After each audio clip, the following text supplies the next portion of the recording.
A2 Further Maths, inverse of 3x3 matrices. Okay, using your year 1 skills, I'd like you to just see if you can work out the determinant of the matrix T. So just pause there, see if you can work out the determinant of that matrix. Okay, so hopefully you did this, you did the 2 times the minus 1, take away the minus 3 times the 4, and you should have got a value of 10 coming out. And what I'd like you to think about is, what does that value of 10 represent if T was used as a transformation matrix? So what does that value of 10 actually represent? Okay, so pause there if you need some more thinking time. Okay, so the value of 10 represents what we call the area scale factor.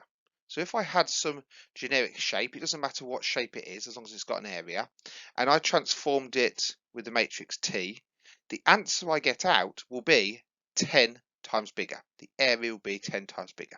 So let's look at an example of this. So there's a basic square just there, all right, which has a side length of 1, another side length of 1, so therefore it's the area of 1. Now I could map each of these points under that transformation, and if I did that, I would end up with this shape just here, this rhombus shape just there.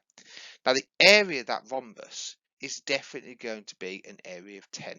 I don't need to calculate it. Right? I know because I've got the t value here with the determinant of 10, the area after the transformation will be 10. And just as importantly, if I needed to get back, then that is the reason why you always divide by 10 if you want to do the inverse. That's why you divide by the determinant, because we need to divide by 10 to get back to the original. Okay.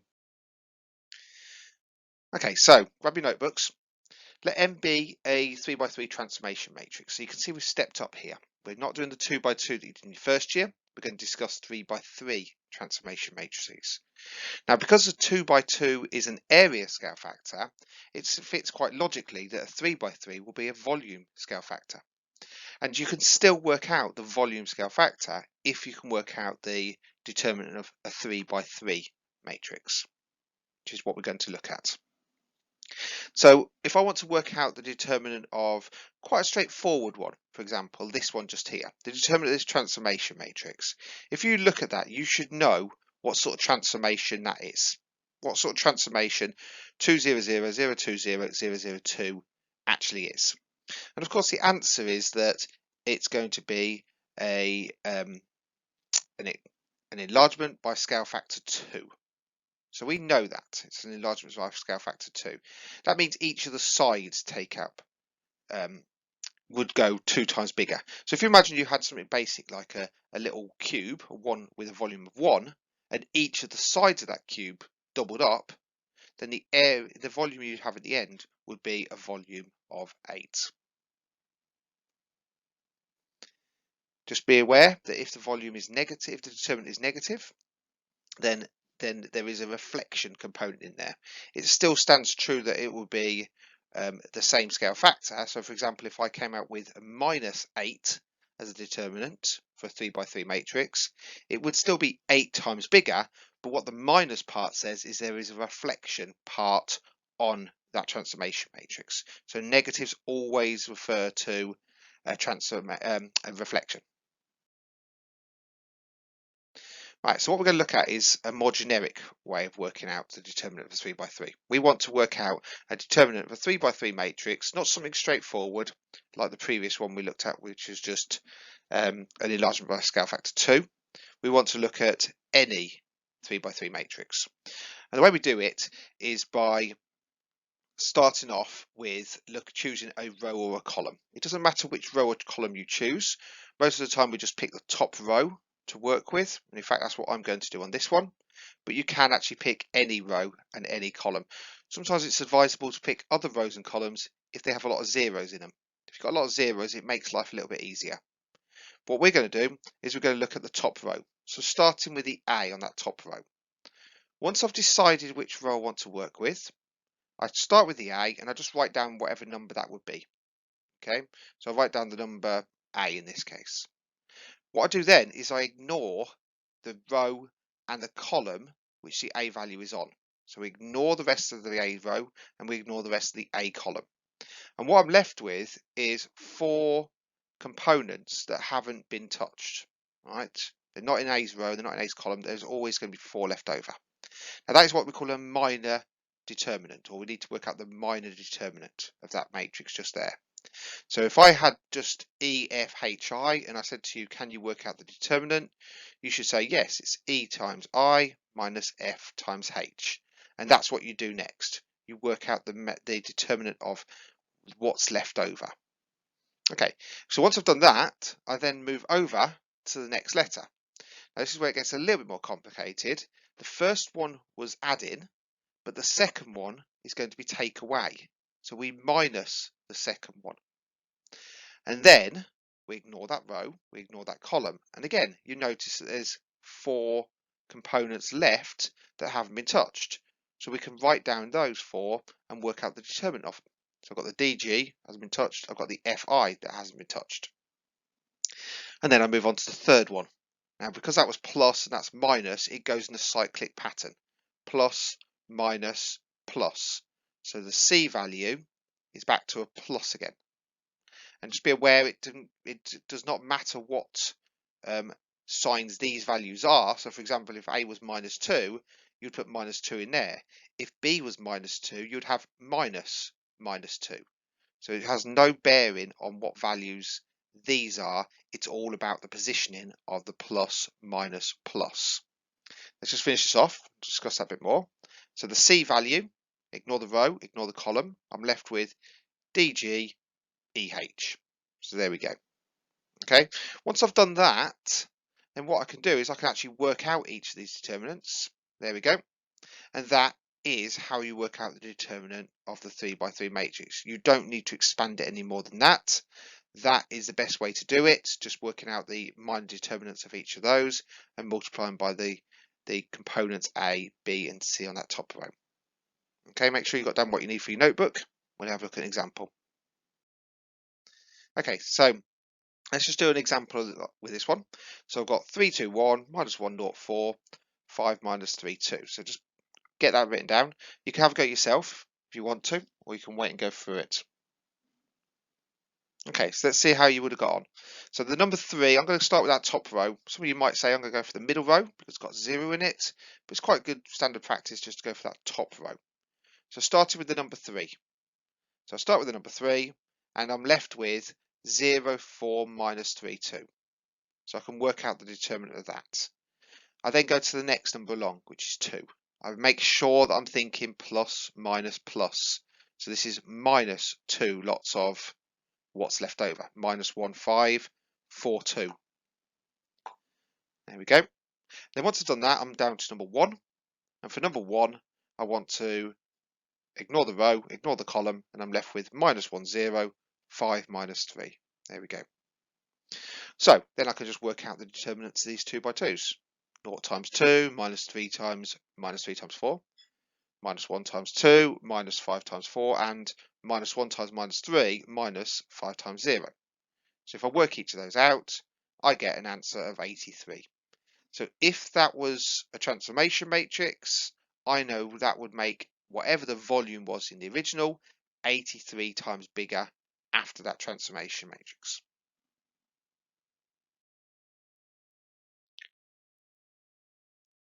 But you can work out on the different rows, like I said before, and it's probably worth just noting that if you pick the bottom row, it's exactly the same. It's plus, minus, plus.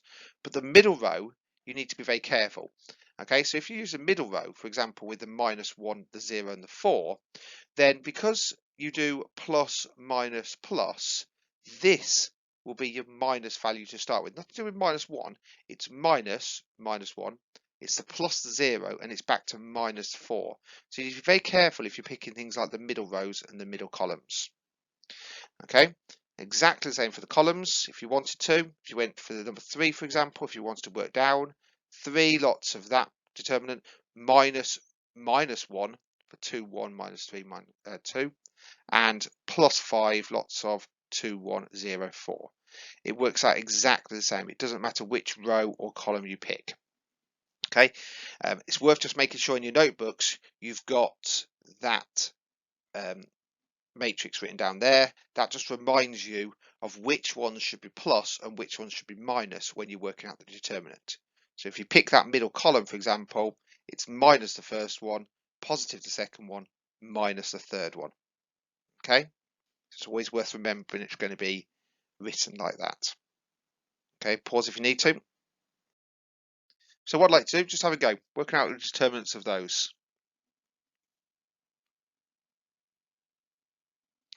Okay, so let's see how you would have got on. So that first one, hopefully you got 20, whichever way you wanted to do it. This one, working with the top row, or working with the first column, it doesn't really matter. It's a nice idea to vary it around a little bit. Should have got you minus 472.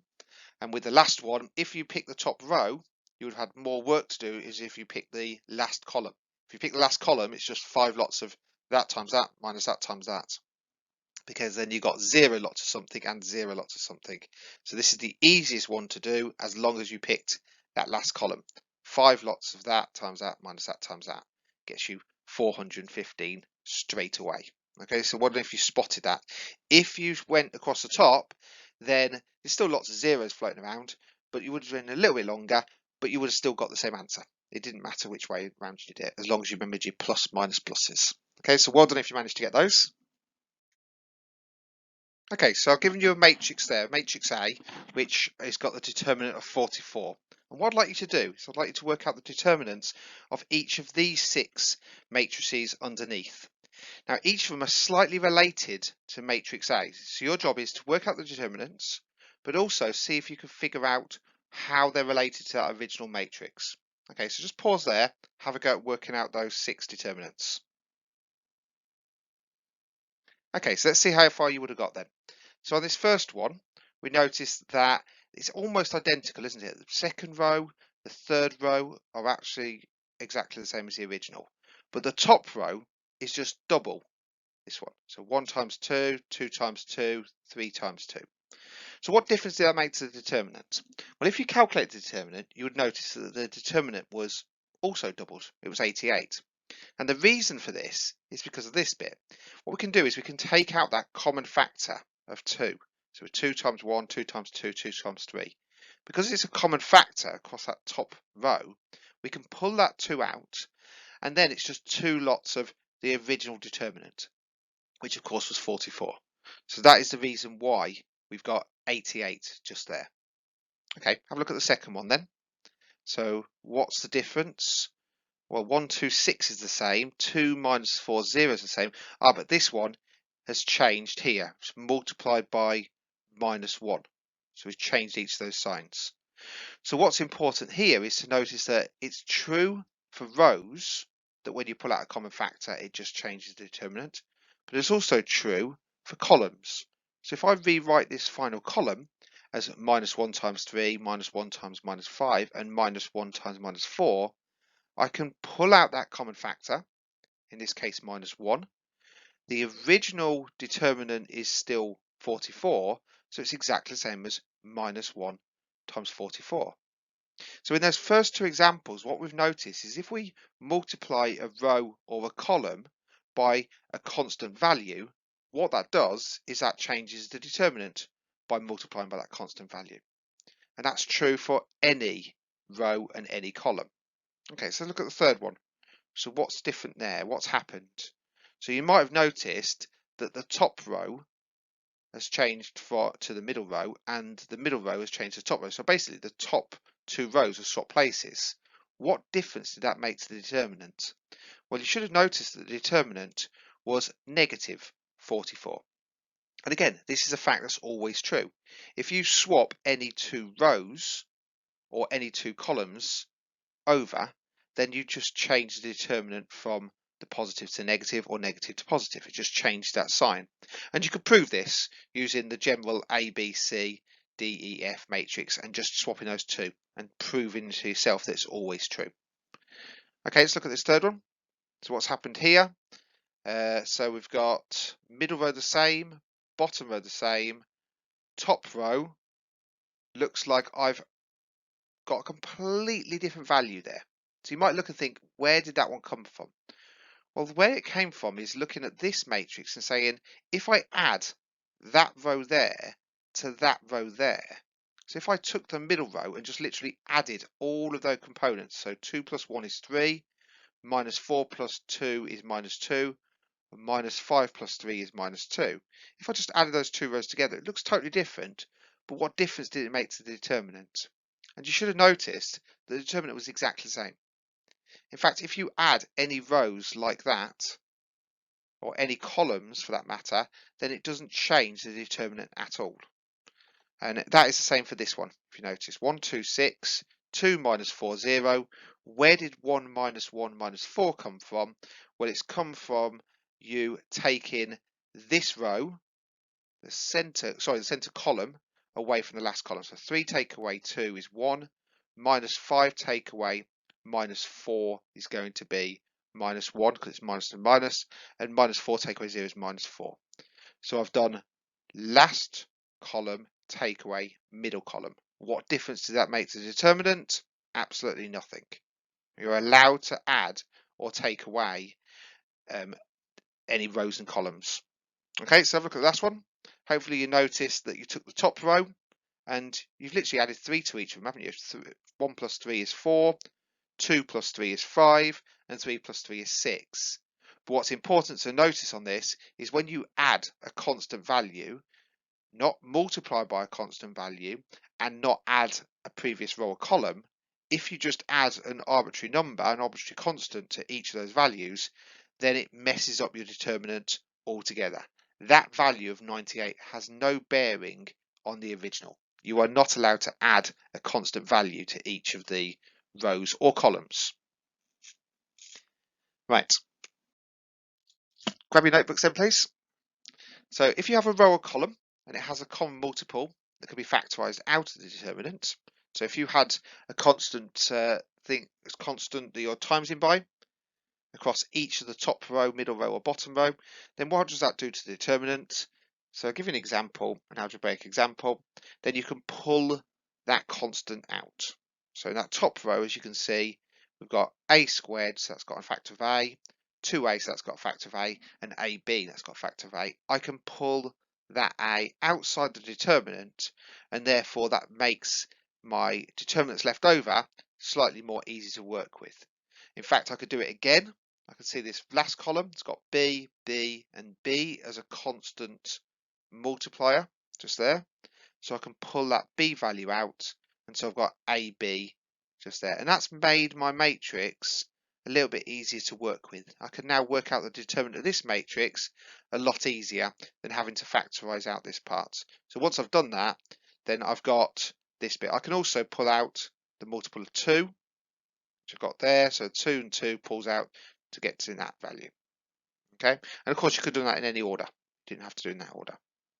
Okay, it's worth noting though, something very important here. When we're talking about pulling out a value, that is true for determinants. It's not true for the original matrix. So for example, in this case, this original matrix, the 2, the 4, and the 6 has got a multiplier of 2. You can see that's just doubled. What you can't do though is you can't pull the 2 out of the original matrix and say it's the same as that. It's true for determinants, it's not true for the original matrix. Of course, you should know that you can pull a number out of an original matrix as long as it is a multiplier of each of the components. So in this case, that would be true. Okay, so be very careful. It's different between determinants and the original matrix. Okay, so sticking with your notebooks again. Adding or subtracting any row from any other row does not change the determinants. It has to be rows take away rows and columns take away columns. What you can't do is you can't take a row from a column. You can't mix them about. Okay, but what's important is if you did that, it doesn't change the determinant. You might think, why would I want to do that? I'll give you an example. If I've got this matrix just here and I want to simplify it, if I try to just work it out straight away, what I'm going to end up with is quite a large amount of algebra that might be very difficult to factorize. So what I'm going to do is I'm going to just use this hint just here to see if that can help. Now, if I took the middle row away from the top row, if I just did a squared take away b squared, a take away b, and 2ba take away a, and I got that. Okay, it looks more messy. I'd agree with you there. It looks more messy. But what's important is that top row now has got a constant factor a common factor of a minus b. We can see it there with the difference of two squareds. We can see it there, a minus b, and we can see it here if we took out a minus 2 as a factor. So what I can do is I could pull out that a minus b, and then I'm left with a matrix that might be a little bit easier to work with because you've already got one of the factors, a linear factor pulled out. And then you can carry on and you could do it again if possible. If not, you could then work out the actual determinant at that stage. So using that fact that adding and subtracting certain rows could make it a little bit easier. And this is a key step when it comes to us solving algebraic determinants. Okay, so if you just grab your notebooks, write down this question, it's a model exam question, and we'll go have a look through the answers to it. So if you want to have a go yourself, that's fine. You want to pause there. If not, we're going to go through the solution. Okay, so let's see how far you might have got. So I've got matrix A, which is actually quite a straightforward matrix just there. All right, I could work out the determinant of that without having to worry about sort of row or column manipulation. I've got a non-singular, so I've got to think about what the word non-singular means for B, and then such that determinant of A and B is equal to determinant of B, and I want to find the possible values of A. Okay, so the first thing I want to do is, because I'm dealing with lots of determinants just here, I'm going to work out the determinant of A. Now, the truth is, the actual determinant of A could be worked out straight away. You could just do this without any sort of row manipulation or column manipulation at all.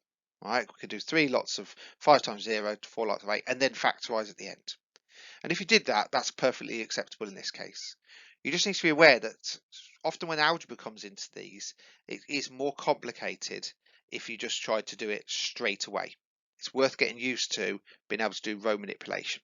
Now, I've noticed that that last column is fairly straightforward to use. I can see 1, I can see a 4, I can see a 0. It's a good idea to try getting as many zeros in as possible. So if I did the top row times by 4 and taken away from the middle row, if I did that, so I took 4 lots of the top row from the second row and I got 0, then what I end up with is that matrix just there. And it should have exactly the same determinant as the original. It doesn't matter that it's 4 in times by 4 then taken away. And the reason why that's true is, as you know, if I took the top row away once, it doesn't change it. If I took the top row away from that one, it wouldn't change it. If I took the top row away again, it wouldn't change it. So it's okay to take multiples of a row away. If, on the other hand, I said I'm going to times the top row by 4 and got 12, 4a and 4, then the determinant will be 4 times bigger. So just be aware there's that subtle difference.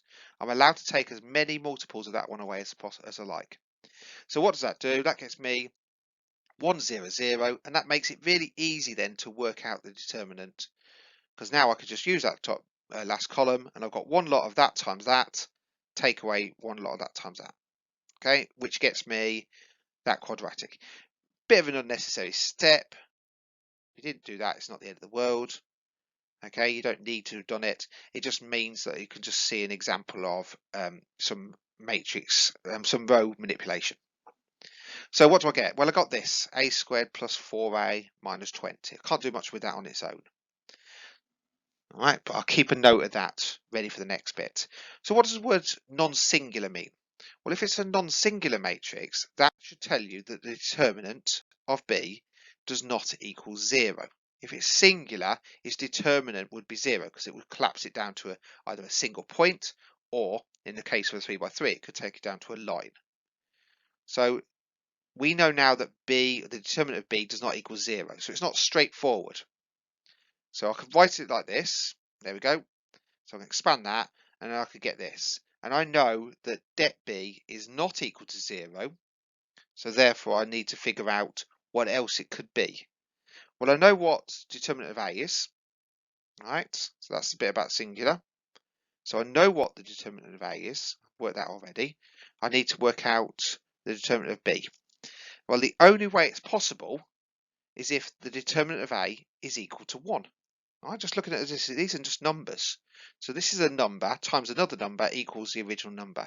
The only way that would be possible is if the determinant of A was actually equal to 1. Now I know the determinant is equal to 1.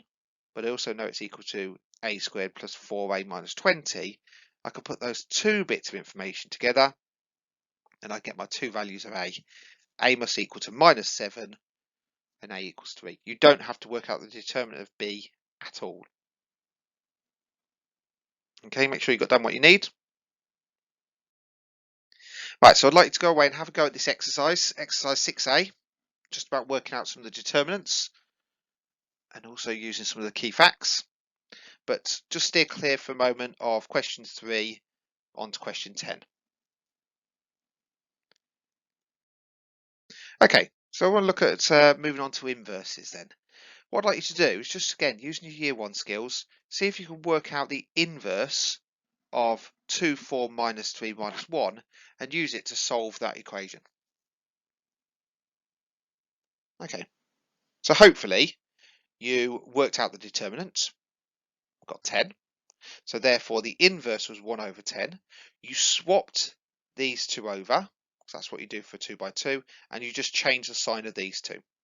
Alright, so the inverse of that matrix is 1 over the determinant, swap those two, change their signs. And that should be standard practice because you've done it plenty of times in your year 1.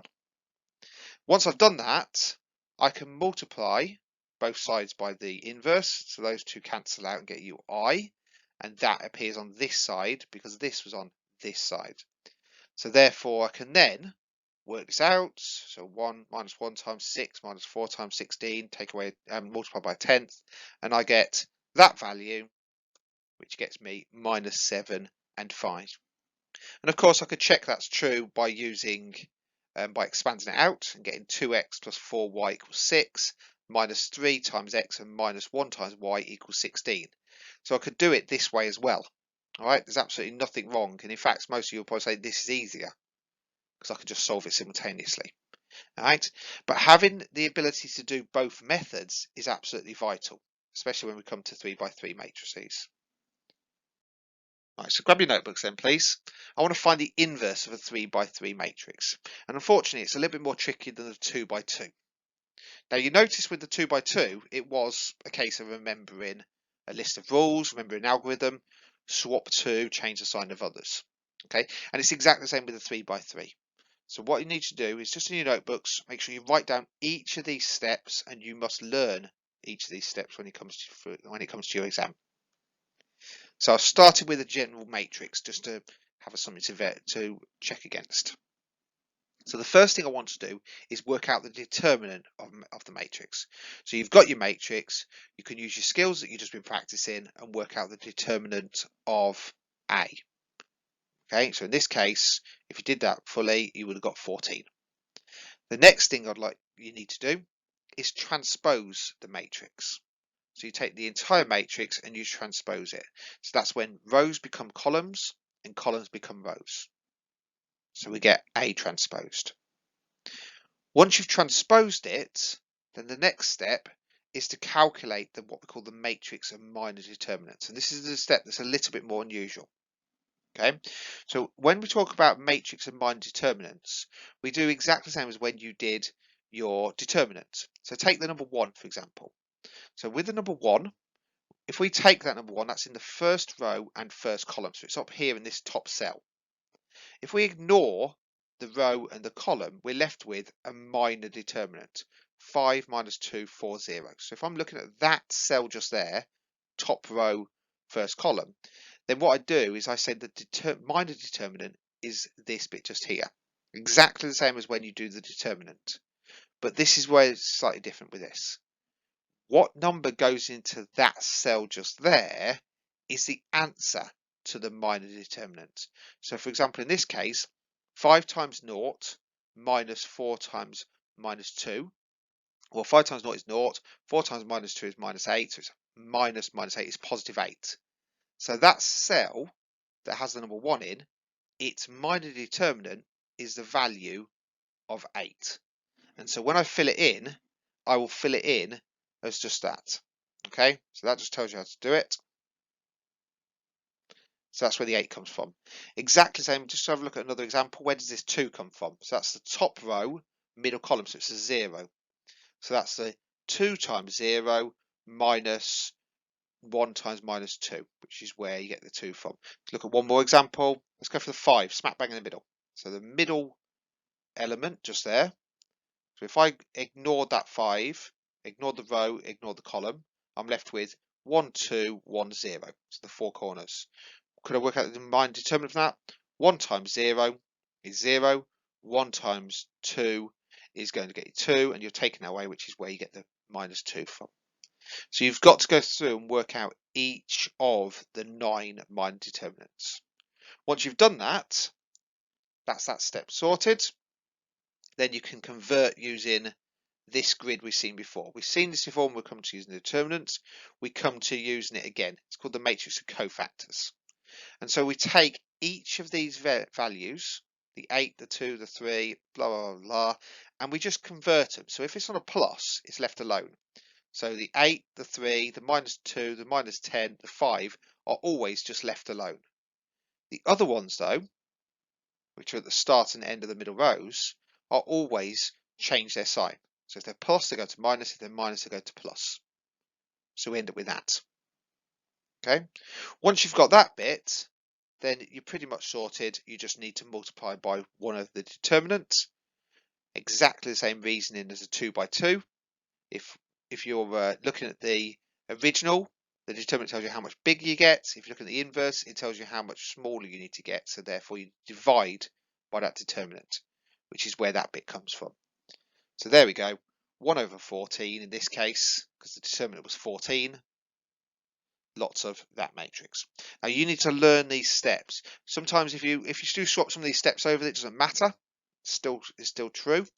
Okay, so you can do these in different orders. It's still true, but it's making sure that you remember that you've got to do these 3 important steps: transpose, minor determinants, matrix of cofactors. Right, give you an alternative. You don't have to do this. You don't have to do the previous one. You can choose this method. It's up to you. It's just an alternative way of doing it. Some people prefer it.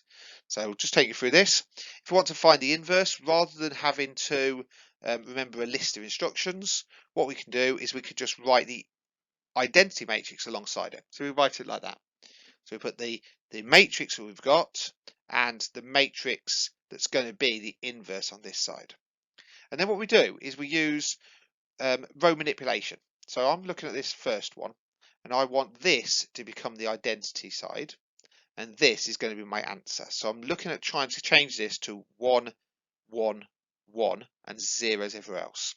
Now the way I'm going to do that is taking that first column and saying, well, the 1's sorted already, the 0's sorted, but this 2 is messing me up. Now how can I get rid of that 2? I could use the top row and take 2 lots of the top row away from that bottom row. And if I do that, I would get 2 take away 1, 2 take away 1 again, and I will end up with 0. But I've got to make sure I do the same for all the other rows.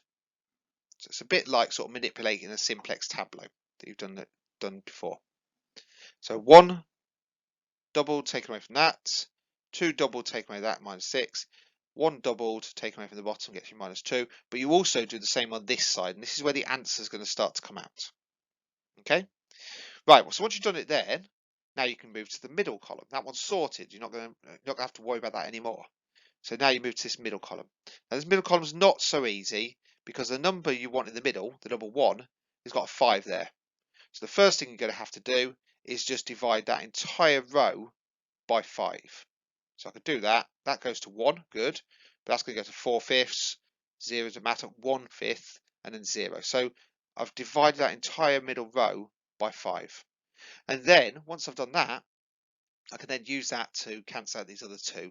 So I could double it up and take it away from there. I can times it by 6 and take it and add it to that one. All right, that's what I'm going to do next.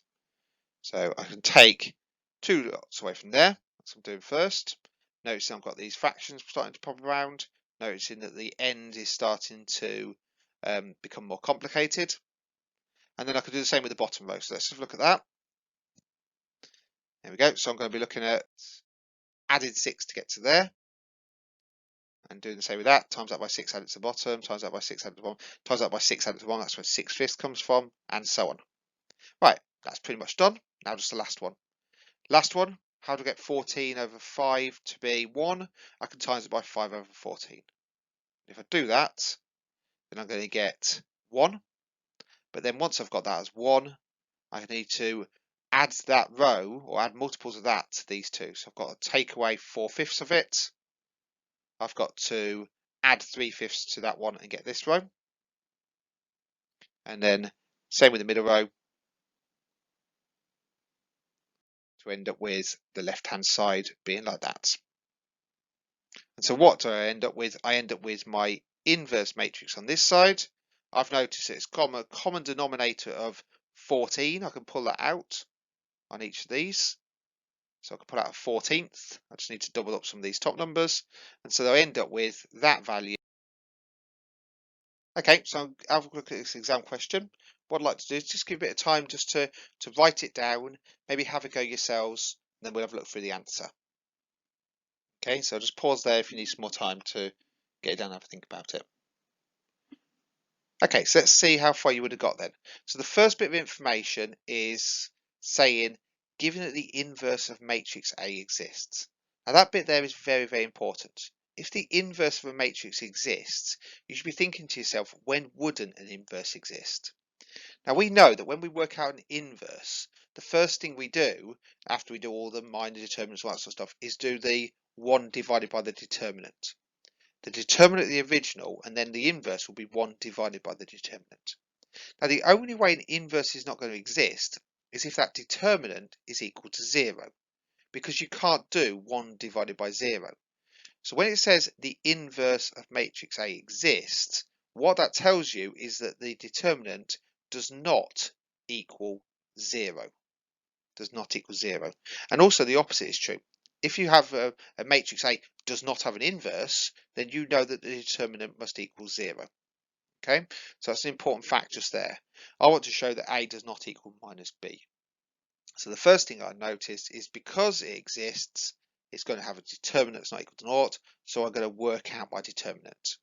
So I could do the normal I've done before, A, taking the top row, A times A times A minus B times 0, and then minus B times 0 times A and B times B. So that's where that bit comes from.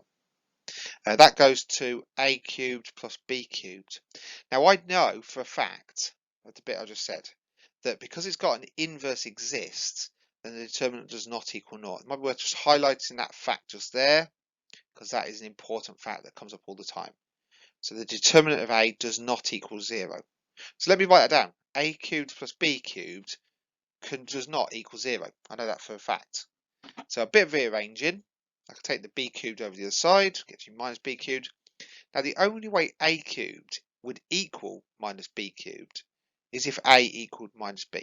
If it was squared, or to the power 4, it'd be different. But because it's an odd power, I know that the only way that's going to equal that is if A was equal to minus B. So therefore, if it's not equal to it, A cannot equal minus B. So I've proved that fact just there. Now I know that fact just there, it's asking me to find the inverse. Okay, so let's look at part B. So let's look at answer to part B then. So first thing we need to do, if we're going to go through the algorithm, if you want to do the alternative method of putting the identity matrix next to it, that's perfectly reasonable.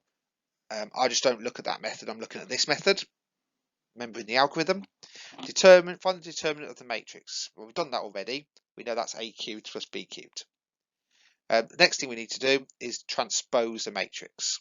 So we swap the rows for the columns. So I get, instead of AB0, it's going to go AB0. Right, next thing I need to do is, once I've done that, I can work out the matrix of minor determinants. So I take each of the elements, so that the top one there, the A value, and I work out the matrix of the minor determinants. So it's A times A, B times 0. So that's the top one's going to go to A squared. This one here, B times A, 0 times 0. So that's going to go to AB. This one here is going to be B times B is B squared, 0 times A is going to be 0. So that will be B squared, and so on. I can go through and I can work out my matrix of minor determinants. Once I've done that, number 4 is convert it using this plus minus, minus plus minus, and so on. Alright, so once I've done that, these values in the ends of the top row and the ends of the bottom row don't swap. The middle one doesn't swap, but these four do. So I just swap those around. Once I've done that, I can then multiply by 1 over the determinant and get my inverse matrix. And there we go. So it looks heavily algebraic. You can always check it. If you did that times that, then you should end up with the identity matrix once you multiplied it by 1 over a cubed plus b cubed. It's worth having a go at just seeing that. So doing that, multiply by that, plough through the algebra, and just confirm that your end answer is going to be 100,010,001 once you multiply by 1 over a cubed plus b cubed. Okay, so check the answer by showing that I'm doing it. So this is what I just mentioned, and that's what I'd like you to have a go at then. All right, so if you didn't do it earlier, have a go at it now. All right, I want to multiply those two together and see what I get. Okay, so I don't have to do this, but it is a nice way to check. So if I multiply those together, I'm going to get that row times that column and so on. You know how to multiply them. I end up with a right mess just there. Okay, so I end up with a right mess. But what I've noticed is there's quite a lot of cancelling here. Look, ab squared minus ab squared, a squared b plus a squared b, that's minus on the front of that one, and so on. So there's a lot of cancelling out. These ones are all identical, a cubed plus b cubed, all the way down there. But if I do a cubed plus b cubed divided by a cubed plus b cubed, the answer is just going to be 1. So therefore, I get it to be I as I want it. Okay, I'd like to show how you could write 3 simultaneous equations as a matrix. So maybe thinking back to how we went from the original question, which was writing down a matrix of simultaneous equations, could you go backwards? Okay, so have a think about that while you're getting it down in your notebook. Right, so you're absolutely correct if you said that I could write it using just these numbers on the front. So the 2, the 4, the minus 1, so the coefficients of the x, y, and the z, and I put those as the top row. The coefficient of x there, 0, y, 4, z could be the second row, and 1 minus 2 plus 3 is your bottom row. So I could do it like that. Just check you're happy. 2 times x, 4 times y, minus 1 times z, so you go that times that, gets you minus 9. Same with the middle one, gets you 24, and the bottom one gets you 25. So being able to convert it into a matrix means that then you can use the inverse idea to work out your x, y, and your z. Okay, so that's what we're going to do. We're going to solve it using the inverse matrix. So first thing I want to do is work out the inverse of this. So I need to work out my determinant, I need to work out my matrix and minor determinants and all that sort of stuff. You could check it yourself, but you end up with this answer just here.